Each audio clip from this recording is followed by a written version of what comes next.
Hi everyone. In this video, you will learn on how to run File Explorer as administrator in Windows 11 or 10.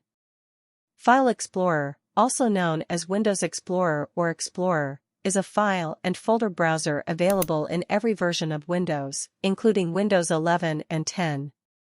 The File Explorer is used to browse internal and external hard drives, folders, and all types of files on your PC. By default, when you open File Explorer in Windows, it opens with average or standard privileges. However, if you sign into Windows as an administrator, File Explorer opens with full rights. But typically, Windows users do not sign into their PC with an administrator account. So, if you're not signed in as administrator but for some reason, if you wish to open the File Explorer with elevated rights, this Garip Windows article will guide you.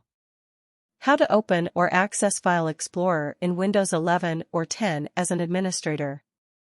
To launch File Explorer with elevated rights, first, open File Explorer by pressing Windows +E keys on your keyboard.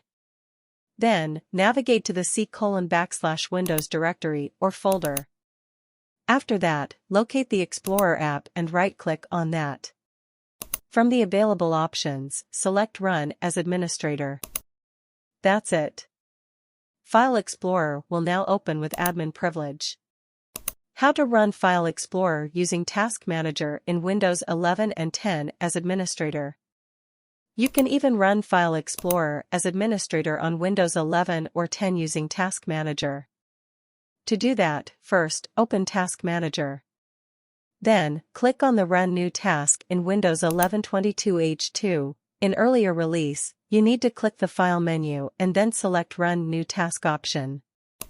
On the pop-up window that appears, check the checkbox labeled as Create this task with administrative privileges. After that, type explorer.exe next to the open box. Finally, click the OK button or hit the Enter key on the keyboard. That's it. Now, you will have File Explorer with elevated rights. Good luck!